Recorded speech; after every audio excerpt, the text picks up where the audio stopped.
नमस्कार दोस्तों, मैं सुनील राठी ट्रेडिंग एकेडमी से स्वागत करता हूं आप सबका आज के इस डेली मार्केट रेपो वीडियो में। तो गाइस, जनरली इस वीडियो में हम मार्केट का ओवरव्यू लेते हैं एंड इसके साथ साथ हम सेक्टोरल टेक्निकल एनालिसिस परफॉर्म करते हैं सो दैट हम आइडिया लगा सकें कि आज के सेशन में मार्केट की परफॉर्मेंस कैसी रही एंड कल की ट्रेडिंग को प्लान करने के लिए कौन कौन से सेक्टर्स पे हम अपनी ट्रेडिंग स्ट्रेटजीज प्लान कर सकते हैं। तो जैसे कि आपको पता है कि आज एक बड़ा इंपॉर्टेंट इवेंट था जिसने मार्केट को हाईली इम्पैक्ट किया है। इवेंट था हमारा यूनियन बजट इस साल का। तो आज का ये जो रेपो वीडियो है थोड़ा सा लंबा होने वाला है क्योंकि इसमें हम बजट के कुछ की पॉइंट्स पे भी बात करेंगे एंड फिर कंक्लूड करने की भी कोशिश करेंगे कि ओवरऑल मार्केट के लिए ये बजट कैसा रहने वाला है। तो शुरुआत करते हैं आज के वीडियो की। जैसा कि हम देख सकते हैं, अगर बात करी जाए ब्रोडर मार्केट इंडाइसिस की, तो वॉलेटिलिटी बहुत ज़्यादा देखने को मिली आज के सेशन में। इनफैक्ट निफ्टी ने करीब करीब 24,100 तक के लेवल्स को हिट किया, जैसा हमने अपने मॉर्निंग इनसाइट वीडियो में डिस्कस भी किया था।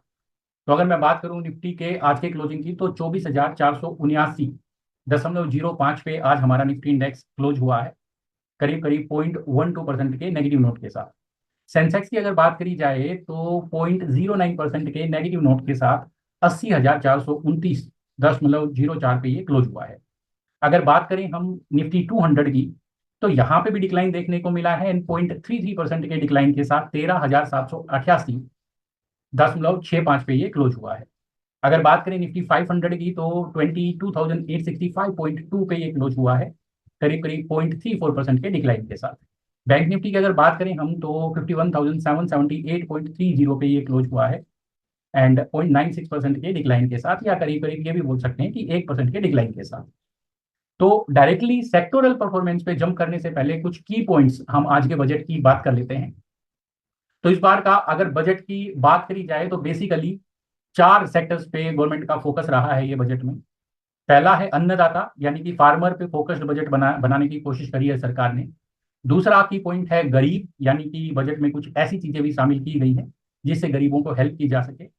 एंड फिर महिलाओं को पे भी फोकस रखा गया है इस बजट में, यानी युवा यानी कि यूथ पे भी फोकस रखा गया है। अगर बात करें बजट की थीम की, तो इसको बेसिकली चार थीम्स पे ये बजट देखा गया है इस बार का। पहला है एम्प्लॉयमेंट, क्योंकि इस गवर्नमेंट को एम्प्लॉयमेंट के लिए काफी क्रिटिसाइज किया जा रहा था पिछले कुछ सालों से। तो एम्प्लॉयमेंट पे पहला फोकस रहेगा गवर्नमेंट का ये साल में। एंड स्किलिंग दूसरा फोकस रखा है गवर्नमेंट ने, यानी कि थीम रखी है बजट की। एंड एमएसएमई भी तीसरे नंबर पे है ये थीम में। एंड मिडिल क्लास फोकस्ड ये बेसिकली बजट रहने वाला है। अगर बजट से हम की डेवलपमेंट्स की बात करें या फिर ऐसे कुछ फैक्टर्स की बात करें जो स्टॉक मार्केट को इम्पैक्ट करेगा, तो उसमें बात आती है कैपिटल गेन्स टैक्स की। तो हमने देखा कि इस बार गवर्नमेंट ने जो short term capital gain tax है उसको बढ़ा दिया है 5%। पहले ये 15% लगता था, बट अब ये 20% कर दिया गया है, क्योंकि गवर्नमेंट कैसे भी करके ना रिटेल पार्टिसिपेंट को कर्ब करना चाहती है फ्रॉम मार्केट पार्टिसिपेंट। एंड अगर इसके बाद बात करी जाए लॉन्ग टर्म गेन्स की, तो देखा गया है कि जो financial and non financial assets जिनको हम इन्वेस्ट करके लंबे समय तक होल्ड करते हैं, तो उसके लॉन्ग टर्म कैपिटल गेन को भी बढ़ाया गया है। 12.5% ये कर दिया गया है, पहले ये 10% था। एंड इंटरेस्टिंगली इसमें भी जो लिस्टेड सिक्योरिटीज हैं उनके लिए एक साल का पीरियड रहेगा। अगर एक साल से ज़्यादा समय के लिए आप होल्ड करते हो तो it will be considered long term. अगर लिस्टेड सिक्योरिटीज के अलावा कोई दूसरे एसेट्स हैं, वो 2 साल के लिए उसका क्राइटेरिया रखा गया है फॉर लॉन्ग टर्म। तो इसके अलावा अगर बात करी जाए, तो हालांकि यहाँ पे टैक्सेस तो बड़े हैं, बट यहाँ पे थोड़ा रिलीफ भी दिया है गवर्नमेंट ने। एंड वो रिलीफ ये है कि पहले जो लाइक कैपिटल गेन लगता था वो 1 साल की गेन्स पे लगता था, सॉरी 1 लाख के गेन्स पे लगता था। बट अब यहाँ पे 25,000 का एक एक्स्ट्रा छूट दिया गया है। तो यानी कि कैपिटल गेन अगर आपका प्रॉफिट 1.25 लाख से ज्यादा होता है तभी आपको कैपिटल गेन टैक्स देना है। तो इसके अलावा बात करें हम अगर इनकम टैक्स की, तो थोड़ा सिंप्लीफाई करने की कोशिश करी है न्यू टैक्स रिजीम को गवर्नमेंट ने।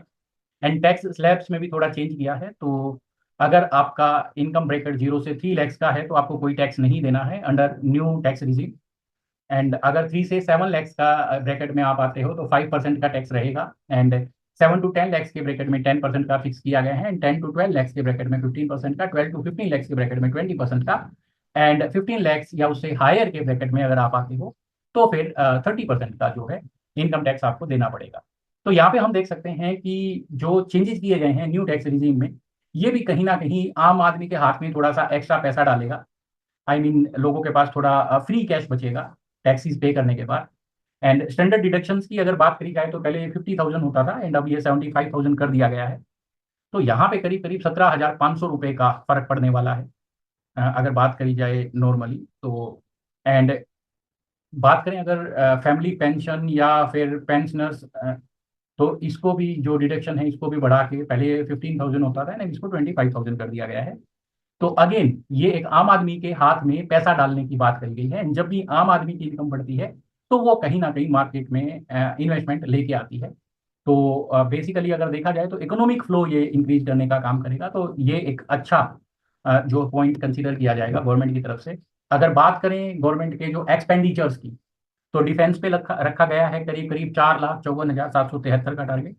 रूरल डेवलपमेंट की बात करें तो 2,65,808। एंड एग्रीकल्चरल की बात करें तो इसमें करीब करीब 1,51,851 का। एंड होम अफेयर्स पे करीब करीब 1,50,983 करोड़ का जो है एक्सपेंडिचर टारगेट रखा है गवर्नमेंट ने। एजुकेशन की अगर बात करें तो 1,25,638। आईटी एंड टेलीकॉम की बात करी जाए तो 1,16,342। हेल्थ की बात करी जाए तो 89,287। एनर्जी की अगर हम बात करें तो 68,769। एंड सोशल वेलफेयर की बात करी जाए तो उस पर जो एक्सपेंडिचर होने वाला है वो 56,501 का है। एंड कॉमर्स एंड इंडस्ट्री की बात करी जाए तो ये करीब करीब 47,559 का टारगेट रखा गया है। अगर बात करें फंड अलोकेशंस की अलग अलग स्कीम्स में, तो सबसे पहले बात करें अगर मनरेगा की, तो पहले जो मनरेगा पे जो खर्चा किया गवर्नमेंट ने वो 60,000 होता था फाइनेंशियल ईयर 23-24 में। एंड अभी ये 86,000 का टारगेट रखा है। तो यहाँ पे इंक्रीज देखने को मिला है। अगेन आम आदमी फोकस्ड, यहाँ पे गरीबों की मदद के लिए हम कह सकते हैं। रिसर्च एंड डेवलपमेंट प्रोजेक्ट्स पे भी यहाँ पे थोड़ा एक्सपेंड मतलब कि अलोकेशन को बढ़ाया गया है। पहले ये 840 था पिछले साल, अब इसको 1,200 कर दिया गया है। न्यूक्लियर पावर प्रोजेक्ट्स पे भी यहाँ पे थोड़ा सा लाइक स्कीम में जो फंड्स को इंक्रीज किया गया है, 442 रखा गया था पहले एंड अब इसको 2,228 करोड़ कर दिया गया है। पीएलआई फार्मास्यूटिकल्स की अगर बात करी जाए तो ये 1,200 था लास्ट बजट में, अब इसको 2,143 कर दिया गया है। तो इसके बाद अगर डेवलपमेंट एंड सेमीकंडक्टर्स की बात करी जाए तो यहाँ पे भी अलोकेशन को बढ़ाया गया है। पहले ये 3,000 करोड़ रखा गया था, अब ये 6,903 करोड़ हो गया है। सोलर पावर की बात करी जाए तो पहले ये 4,970 था, यहाँ पे 10,000 करोड़ रखा गया है। डायरेक्ट बेनिफिट की बात करी जाए तो सब्सिडी यानी कि एलपीजी पे, तो ये 180 करोड़ था लास्ट ईयर में एंड अभी इसको 1,500 करोड़ कर दिया गया है। यानी कि सब्सिडीज आई थिंक दोबारा से शुरू कर दी जाएंगी। अगर बात करी जाए जो आईडीए स्कीम है उसके ऊपर अलोकेशन की, तो पहले ये 1,300 करोड़ था, अब इसको बढ़ा के 3,849 करोड़ कर दिया गया है।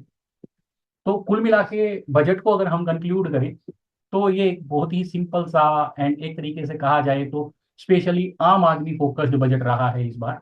एंड ये कहीं ना कहीं इस बार के जो इलेक्शंस का रिजल्ट आउटकम है उसको ध्यान में रख के आई थिंक ये बजट जो है डिजाइन किया गया है।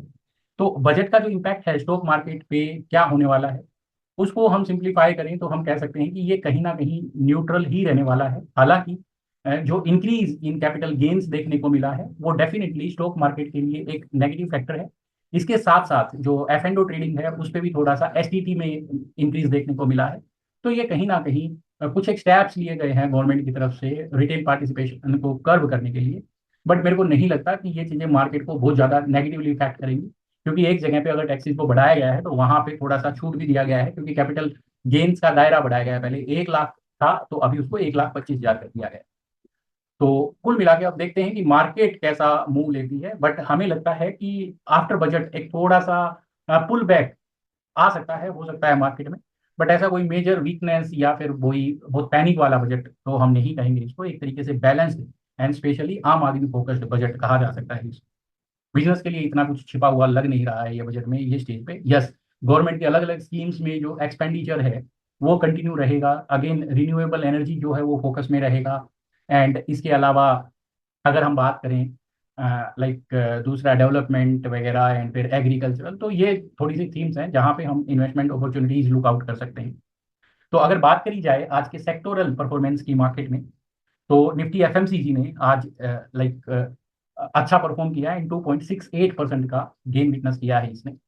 हम अपनी पिछले कुछ रैपअप्स में भी बात करते आए हैं बार बार कि एफएमसी इज लुकिंग गुड, तो वो आपने देखा भी होगा कि आज पूरे मार्केट ने नेगेटिवली परफॉर्म किया, बट जिस थीम के बारे में हम बात कर रहे थे उसने डेफिनेटली अच्छा परफॉर्म किया है।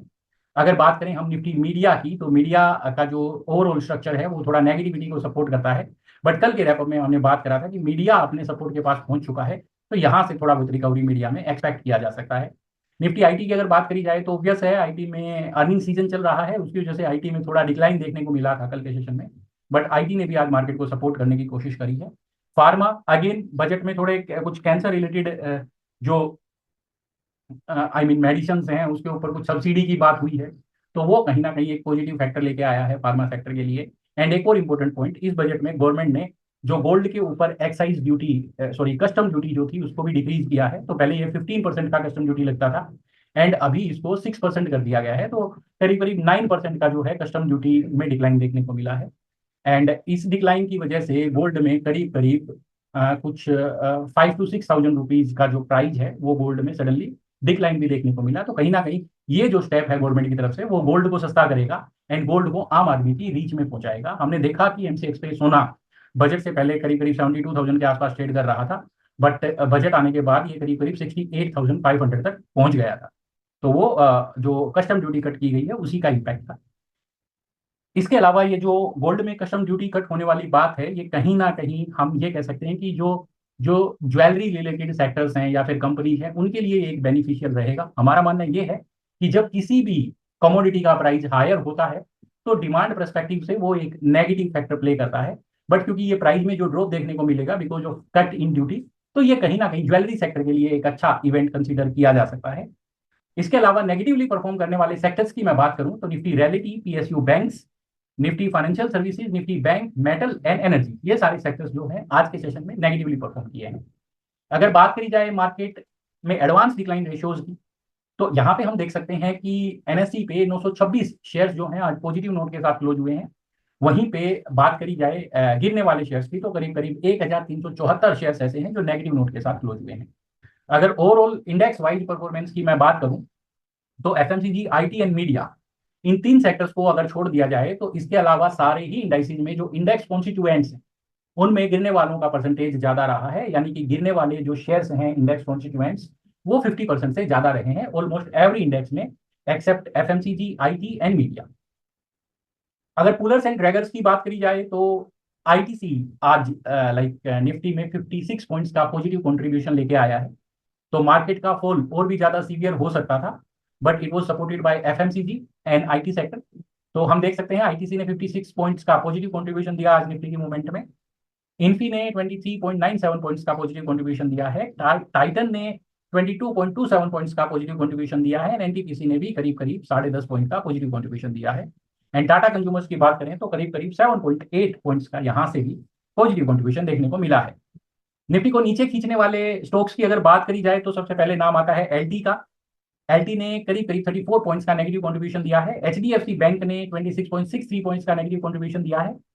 आईसीआईसीआई बैंक ने भी 25 पॉइंट्स का नेगेटिव कंट्रीब्यूशन दिया है। रिलायंस ने भी 22 पॉइंट्स का नेगेटिव कंट्रीब्यूशन दिया है। एक्सिस बैंक ने भी करीब करीब 12.78 पॉइंट्स का नेगेटिव कंट्रीब्यूशन दिया है। तो अगेन आज एफएमसीजी एंड आईटी ने प्रूव किया अपने आपको। टॉप गेनर्स की अगर बात करी जाए तो एस्ट्राजेन का टॉप में आता है करीब करीब 13% के गेन के साथ। फिर नेटवर्क 18 है, मैप माई इंडिया है, अशाई इंडिया है। तो ये सारे स्टॉक्स आज जो है टॉप गेनर्स की लिस्ट में रहे हैं, जिसमें एनसीसी है, टाइटन है, राजेश एक्सपो है। एंड क्योंकि राजेश एक्सपो में आज जो गोल्ड में ड्यूटी कट है उसका इम्पैक्ट देखने को मिला है। ईज माई ट्रिप में भी अच्छा स्पाइक देखने को मिला, क्योंकि आज का जो बजट का थीम था उसमें टूर्स एंड ट्रेवल्स की भी बात करी गई। एंड सुजलोन में भी अच्छा स्पाइक देखने को मिला है, आज टॉप गेनर्स की लिस्ट में रहा है सुजलोन भी। अवंती फीड, कल्याण ज्वेलर्स, इसमें देखा हमने करीब करीब 4.5% की तेजी है आज।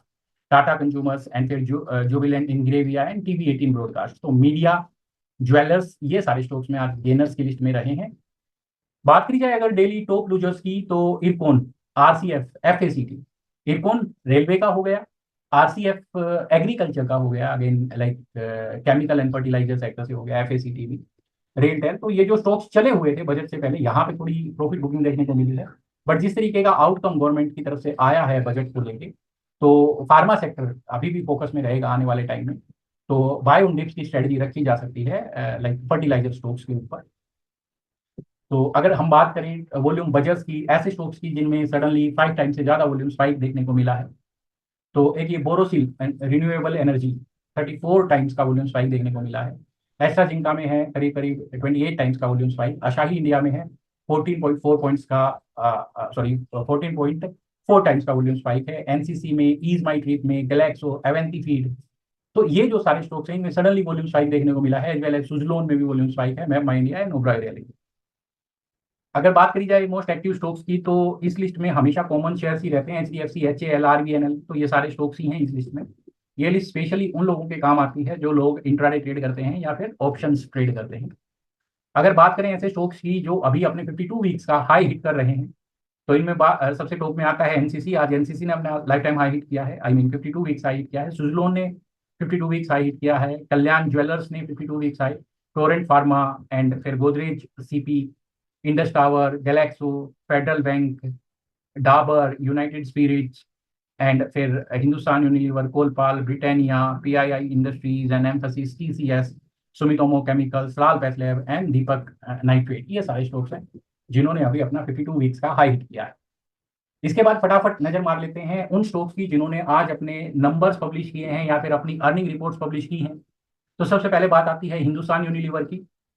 अगर इसकी बात करी जाए तो ईयर ऑन ईयर बेसिस 1% का इंक्रीज देखने को मिला है सेल्स में। एबिट की बात करें हम तो ये 2% का इंक्रीज देखने को मिला है। नेट प्रॉफिट भी 2% का इंक्रीज है, ईपीएस भी 2% का इंक्रीज है। तो बेसिकली ये डिफेंसिव स्टॉक सेक्टर से आने वाला स्टॉक है, एंड इसमें जो सेल्स के नंबर हैं वो बहुत ज़्यादा वेरी नहीं करते हैं। तो इसका रिजल्ट कुल मिला के एवरेज रिजल्ट माना जाएगा, ठीक ठाक रिजल्ट माना जाएगा। बहुत ऑप्टिमिस्टिक रिजल्ट देखने को नहीं मिला है हिंदुस्तान यूनिलीवर में। बजाज फाइनेंस की बात करी जाए तो इसने सेल्स को 29% की रेट से ग्रो किया है year on year basis, this is a good number. EBIT की बात करी जाए तो 27% की रेट से ग्रो हुआ है, एंड नेट प्रॉफिट भी 14% की रेट से ग्रो हुआ है, ईपीएस 11% की रेट से ग्रो हुआ है। तो अगेन एक अच्छा नंबर है, and this particular company is having good weightage in to like financial services index. तो हो सकता है कि कल यहाँ ये सेक्टर से कुछ पॉजिटिव आउटकम देखने को मिले। एसआरएफ की अगर हम बात करें तो इसमें जो सेल्स ग्रोथ की बात करी जाए तो 4% का सेल्स ग्रोथ देखने को मिला है, but EBIT and net profit में डिक्लाइन देखने को मिला है। तो नंबर्स खराब माने जाएंगे, एंड देखते हैं कि कैसे बिहेव करेगा स्टॉक। सुजलोन एनर्जी की अगर बात करी जाए तो काफ़ी अच्छे इंप्रेसिव नंबर्स इन्होंने पब्लिश किए हैं। अगर सेल्स ग्रोथ की बात करी जाए तो 50% की रेट से सेल्स ग्रो हुए हैं, एंड उसका ही इम्पैक्ट हमने स्टॉक की परफॉर्मेंस में भी देखने को मिला। जो शेयर 54-55 रुपए के आसपास मूव कर रहा था वो सडनली 57 रुपीज के ऊपर चला गया। एबिट भी 86% की रेट से ग्रो हुआ है। नेट प्रॉफिट्स की अगर बात करी जाए तो 226% की रेट से ग्रो हुए हैं। ईपीएस भी 175% की रेट से ग्रो हुआ है। तो again it is a good number. अब अगर फटाफट हम एक नज़र मारें सेक्टोरल चार्ट्स पे एंड देखने की कोशिश करते हैं कि कल के सेशन में कौन सा सेक्टर कैसा परफॉर्म कर सकता है। सबसे टॉप में आता है निफ्टी एफएमसीजी। एफएमसीजी सेक्टर में हमने देखा कि आज अच्छी खासी स्ट्रेंथ देखने को मिली। FMCG company generally defensive companies में मानी जाती हैं, तो जब मार्केट में कहीं पे भी थोड़ा भी नेगेटिविटी का अंदेशा होता है तो सेफ सेक्टर्स में पैसा ट्रांसफर होने लगता है, एंड उसी के रिजल्ट में हमने देखा एफएमसीजी जो है अच्छा चला। एंड अगेन बजट में भी कुछ ऐसे पॉइंट्स आए कि आम आदमी की जेब में पैसा आएगा तो अल्टीमेटली वो कहाँ जाएगा, एफएमसीजी सेक्टर्स में जाएगा। तो उसी का इम्पैक्ट हमने देखा आज के सेशन में एफएमसीजी सेक्टर ने अच्छा परफॉर्म किया। तो कल के लिए हम एक्सपेक्ट कर रहे हैं कि एफएमसीजी सेक्टर एक रेंज बाउंड मूवमेंट विटनेस कर सकता है in response to today's sharp movement. तो एफएमसीजी का जो इंडेक्स रहेगा या फिर एफएमसीजी की कंपनीज रहेंगी कल के सेशन में, जो कंपनीज आज ज़्यादा भागी हैं वो कंपनीज में कल के सेशन में स्पेशली स्टैग्नेशन देखने को मिल सकता है। अगर बात करें निफ्टी मीडिया की, तो मीडिया में हमने देखा कि जो एक्सपेक्टेड सपोर्ट लेवल था वहां से अच्छी खासी स्ट्रेंथ देखने को मिली है। अब देखना ये होगा कि क्या यहाँ से इसको कंटिन्यू कर पाता है। तो अगेन कमेंट मेरा वही रहेगा कि ये सपोर्ट के पास है, we are looking for a bounce, जैसे कि हमने कल भी बात करी थी। अगर बात करी जाए कंज्यूमर गुड्स की, तो ये सेक्टर में भी हमने देखा कि ट्रेंड अप था, एंड अपने एक स्टैग्नेशन के फेज के बाद आज इसने अपना लाइक नया हाई लगाया है, अपर एंड के पास क्लोज किया है। तो इस बात की हाई लाइक्लीहुड है कि कल के सेशन में ये इंडेक्स पॉजिटिवली परफॉर्म कर सकता है। निफ्टी आईटी की अगर बात करी जाए तो आईटी ने भी एक छोटे से पुल बैक के बाद वापस रिज्यूम करने की कोशिश करी है। कल मैंने बात भी करी थी कि केवल एक red candle does not determine the change in trend. तो आईटी में भी हम एक्सपेक्ट कर रहे थे कि रिकवरी आ सकती है, वही रिकवरी देखने को मिली। फार्मा, बजट में एक पॉजिटिव अनाउंसमेंट आया है फार्मा से रिलेटेड, तो उसी के रिस्पॉन्स में हमने देखा कि ऑलमोस्ट अपने 20 पीरियड एवरेज को टच करने के बाद ये जो इंडेक्स है बाउंस करने की कोशिश कर रहा है। तो अगेन फार्मा एक्शन में रहेगा पॉजिटिव एक्शन में हम बात कर रहे हैं। हेल्थ केयर भी पॉजिटिव एक्शन में ही हम एक्सपेक्ट कर रहे हैं, सिमिलर टू फार्मा। बात करी जाए अगर ऑटो सेक्टर की, तो ऑटो सेक्टर में भी 50 पीरियड एवरेज से बाउंस देखने को मिला है। आज का जो क्लोजिंग है वो बिल्कुल बिल्कुल अपर एंड पे हुआ है। अगेन जो न्यू टैक्स रिजीम है उसमें थोड़ा सा छूट जो मिला है, तो कहीं ना कहीं अगर सरप्लस पैसा बचता है आम आदमी के पास, तो डेफिनेटली वो ऑटो सेक्टर में भी कुछ पॉजिटिविटी लेके आ सकता है। तो उसी के इम्पैक्ट में हमने देखा कि ऑटो सेक्टर में भी नीचे से अच्छी खासी रिकवरी आई है। तो कल का दिन बड़ा क्रुशियल रहेगा ऑटो सेक्टर के लिए। कल हम एक्सपेक्ट कर रहे हैं कि अगर ये सेक्टर में जान बची है, तेजी आनी है, तो कल एक बड़ा सा बुलिश बार बनना चाहिए। तो कल देखना होगा कि ऑटो सेक्टर कैसा परफॉर्म करता है। अगर ऑटो सेक्टर की कंपनियां मेजर ब्रेकआउट फॉर्म करती हैं कल के सेशन में, तो they can be included for like swing trading, मतलब लॉन्ग साइड की पोजीशंस उनमें हम ऐड कर सकते हैं, प्रोवाइडेड आपका चार्ट सेटअप सपोर्ट करता हो। निफ्टी एनर्जी की बात करी जाए तो एनर्जी ने अपने 50 पीरियड एवरेज के नीचे एक डिप लिया, but at the end of the day अच्छी खासी रिकवरी भी आ गई नीचे से। तो ओवरऑल अगर ट्रेंड की बात करी जाए तो ट्रेंड बुलिश है, बट अभी ये अपने एक पुल बैक के मूड में है। तो हम यहाँ से थोड़ा स्टैग्नेशन या साइडवेज ट्रेडिंग एक्टिविटी एक्सपेक्ट कर रहे हैं एनर्जी सेक्टर में। बात की जाए अगर निफ्टी प्राइवेट बैंक सेक्टर की, तो प्राइवेट बैंक्स में आज भी बिकवाली देखने को मिली है। तो जो मेजर सपोर्ट यहाँ पे ये फॉर्म करने की कोशिश कर रहा था, तो इसने अपने सपोर्ट को ब्रेक करने की कोशिश करी है। तो हो सकता है कि ग्रेजुअली ये अपने 50 पीरियड एवरेज को टच करने की कोशिश करे। तो जो प्राइवेट सेक्टर बैंक्स है उसमें भी नेगेटिविटी बनी रह सकती है। बट क्योंकि आज बड़ा डिक्लाइन देखने को मिला है, बड़ा ट्रेडिंग रेंज था आज प्राइवेट सेक्टर बैंक्स में, तो हो सकता है कि कल इसके लिए थोड़ा सा रिलीफ देखने को मिला है। कल एक स्टैग्नेशन का फेज देखा जा सकता है। तो हो सकता है कि कल के सेशन में एक नैरो रेंज के साथ थोड़ा पॉजिटिवली बिहेव करने की कोशिश करें प्राइवेट बैंक्स। निफ्टी मेटल की अगर बात करी जाए तो मेटल सेक्टर में भी हम बात कर रहे थे कि क्योंकि इसमें अच्छा खासा ब्रेकडाउन हुआ था एंड ये अभी अपने सपोर्ट के पास भी पहुंच गया था, तो अभी थोड़ा स्टैग्नेशन का एक्सपेक्टेशन रहेगा। जैसा फॉल आ रहा था इंटरनेशनल मार्केट्स को देखते हुए मेटल सेक्टर में, उस तरीके का जो फ्री फॉल जो है उसमें अभी ब्रेक लग जाएगा। 8,800 का लेवल मेटल सेक्टर के लिए एक अच्छा सपोर्ट कंसीडर किया जा सकता है। निफ्टी बैंक की अगर बात करी जाए तो अगेन जहां प्राइवेट सेक्टर्स के बैंक जाते हैं उधर ही निफ्टी बैंक जाता है, because they have higher weightage. तो निफ्टी बैंक ने भी आज अपने 10 पीरियड एवरेज के नीचे क्लोज किया है, जिसमें हम ट्रैक कर रहे थे 52,000 एक अच्छा सपोर्ट था। तो आज इसने 52,000 के नीचे क्लोज किया है, which is like negative sign. तो बेयरिश टू स्टैग्नेशन का एक्सपेक्टेशन रहेगा निफ्टी बैंक में, बट आज की ट्रेडिंग रेंज काफी बड़ी थी। तो हो सकता है कि कल थोड़ा रिलीफ देखने को मिला है बैंकिंग सेक्टर, कल स्टैग्नेंट या फिर थोड़ा सा पॉजिटिव नोट के साथ ट्रेड कर सकता है। अगर बात करें हम निफ्टी ऑयल एंड गैस की, तो ऑयल एंड गैस में भी अच्छा डिक्लाइन देखने को मिला एंड अपने ये 20 एंड 50 पीरियड एवरेजेस के पास पहुंच चुका है। तो ऑयल एंड गैस का भी जो मंदी का जो फेज था वो कहीं ना कहीं ओवर होने वाला है एंड हो सकता है कि ऑयल एंड गैस वापस अपने अपसाइड के मूवमेंट को रिज्यूम करने की कोशिश करे। तो keep in track stocks from this sector also. अगर बात करें हम निफ्टी फाइनेंशियल सर्विसेज की, तो सिमिलर बिहेवियर इसने दिखाया है जैसा बैंकिंग सेक्टर ने दिखाया है। 20 पीरियड एवरेज के नीचे क्लोज हुआ है, एक रिसेंट सपोर्ट जो कि 23,300 के लेवल पे थी, तो उसको आज इसने ब्रेक किया है। तो अगर क्योंकि आज का रेंज काफी बड़ा है, तो कल के सेशन में स्टैग्नेंट मूवमेंट एक्सपेक्टेड है और वो एक माइनर से पॉजिटिव नोट के साथ भी क्लोज कर सकता है। बट अभी भी इसमें इतना जल्दी रिकवरी आएगा ऐसा कुछ साइन लग नहीं रहा है बैंकिंग एंड फाइनेंशियल सेक्टर में। बात करी जाए अगर पीएसयू बैंक्स की, तो हमने पीएसयू बैंक्स में देखा था कि एसबीआई ने थोड़ा होल्ड करने की कोशिश करी थी 15 जून को ये सेक्टर, जुलाई को सॉरी।